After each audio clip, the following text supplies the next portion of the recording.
Battlefield is a franchise renowned for incredible details, and with the introduction of Battlefield 5, I believe we're going to see some really awesome stuff yet again. Although we've only played the alpha so far, DICE have still provided us with a detailed map with loads of features, and in this video I plan to go through some of my favourite details and maybe some that you haven't yet seen.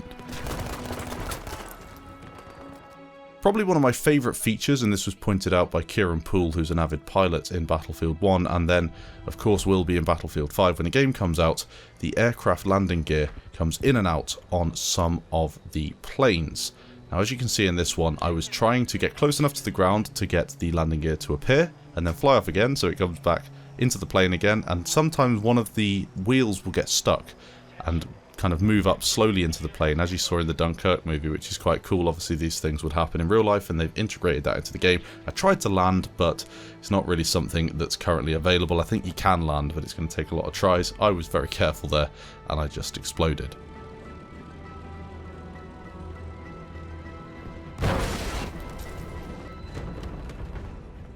The new hold on mechanic has been introduced with Battlefield 5. This is pretty cool and is not something I've seen before in a Battlefield game, and to be fair I haven't really seen it that much in alpha gameplay from other players. Now you can see in the background I've managed to recreate a situation where you'd use the hold on mechanic, maybe jumping from building to building. I've also seen a Reddit post where somebody grabbed onto the ledge of the bridge on the Delta flag. This is really cool. I think it's quite awesome that you can now hold on to the side of a building and clamber back up instead of just falling to your death or falling and taking a load of damage, whatever might be the case.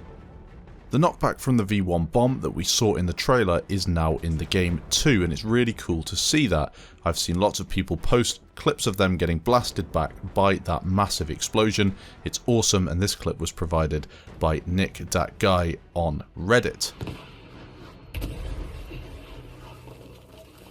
It's one of those things that's just new to Battlefield 5 and it's really quite cool. The phonetic alphabet is historically accurate despite what a lot of people say.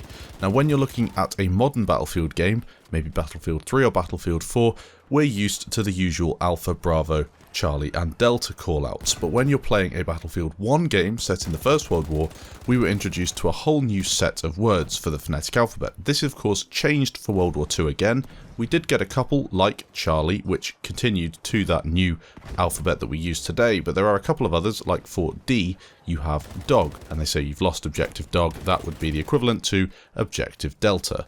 This is quite cool. It's going to be something that people learn, and then you've got that historical link to the game again. The Panzerfaust, the little rocket launcher that you get in the assault class, has several different specifications in real life, and the one we're currently seeing is the Panzerfaust 100. This is given away from the text on the side of the weapon, as you can see in the background. I think we'll see a few more variants brought out with the main game as well. There are some that fire a smaller projectile and then will be slightly faster and vice versa, so that's pretty cool. You'll also notice from the background as well that snow lands on the side of weapons. You can see it quite nicely with the Panzerfaust. This of course develops over time in a similar way to how the rain did on your weapon in Battlefield 1. There is a giant whale on the Narvik map. You've probably seen this on YouTube already, but there is a giant whale that appears every few minutes or so. If you want to see it, just hop in the ocean. The easiest place to do it is just off the side of the bridge, and then you can just see the whale swim through the water. You can't really interact with it and it doesn't injure you from what I can tell, but it's cool that it's there. Now many people are confused about the actual map that we're playing on. A lot of people were expecting to be fighting in a well-known setting, however Narvik is not really one that you hear about too much. However, the Battle of Narvik was of course real. Narvik was strategically important due to the harbour and the iron mines, and in April 1940 both Germany and Great Britain were looking at that strategic importance of neutral Norway, and aside from its strategic location flanking the sea lanes of the North Sea, it was also an important transshipment point for iron ore, as I mentioned earlier, from Sweden to Germany. So very important, and there were a couple of battles that went on there, which is really cool because people will learn about that, as you notice, through the start of the Grand Operations cutscene.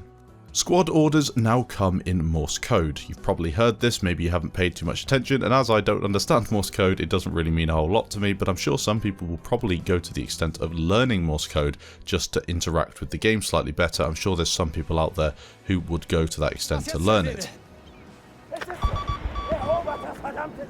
I think this is a nice link to the time period, and I know a lot of people love the history links in Battlefield 1, so it's nice to see that continue in BF5. Once again, we will be getting detailed footsteps in the snow, with the ground also deforming with explosives, in a similar way to how it did in Battlefield 1. A little interesting feature I noticed on the map as well, there's lots of fuel barrels around, or oil barrels. A pretty simple detail, but nice to see in the game. If you shoot them, then I think it's about 4 times, the oil will burn or explode, and then after some time it leaves a stain on the ground after it's all burnt out. Very nice to see.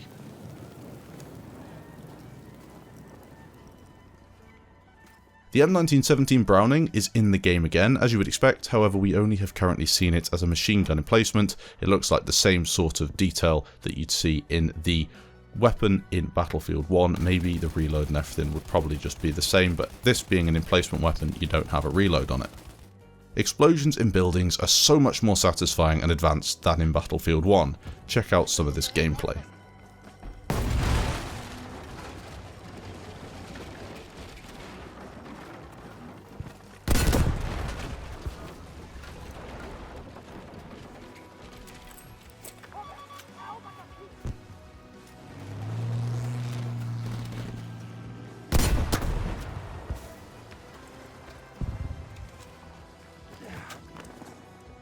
Snow on the roofs of buildings can be taken out by explosives, but more interestingly, they also show the impact of bullets. I haven't noticed the bullet impacts disappearing, but I'm sure they'd have to after a certain amount of time. But maybe you could draw things in the snow on the roof of buildings. I think that might be slightly possible. We'll see if anyone comes up with something that could be quite cool to see. Objective is here. They have taken it. Have you found any hidden details in Battlefield 5? If so, let me know and I'll take a look, as I want to make a video or more videos on details in the new game. I made a few Battlefield 4 and Battlefield 1 details videos and they did fairly well. People do enjoy them and I want to focus on maybe the historical side of it as well, if I can.